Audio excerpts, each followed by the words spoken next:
వెనకటి రోజుల్లో బడిలో అల్లరి పిల్లలకి మాస్టర్ వేసే శిక్ష ఏంటి? పోయి 10 గుంజీలు తీ అనేవాళ్ళు. ఇప్పటికీ కొన్ని స్కూల్స్లో అలా గుంజీలు తీయిస్తూ ఉండొచ్చు కూడా.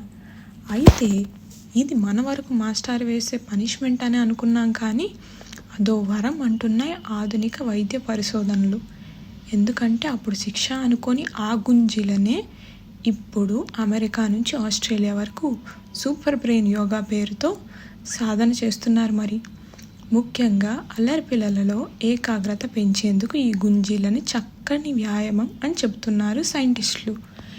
కుడి చేత్తో ఎడమ చెవిని, ఎడమ చేత్తో కుడి చెవిని పట్టుకొని పైకి లేస్తూ కింద కూర్చుంటూ చేసే ఈ ఎక్సర్సైజ్ వల్ల మెదడులోని భాగాలు చైతన్యం అవుతాయట.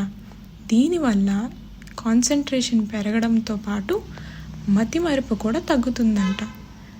మరి ఇంకెందుకు ఆలస్యం, మనము కొన్ని గుంజీలు తీసేద్దామా? మరి ఈ ఇన్ఫర్మేషన్ కనుక మీకు నచ్చినట్టయితే నా ఛానల్కి లైక్ చేయండి, షేర్ చేయండి మరియు సబ్స్క్రైబ్ చేసుకోండి.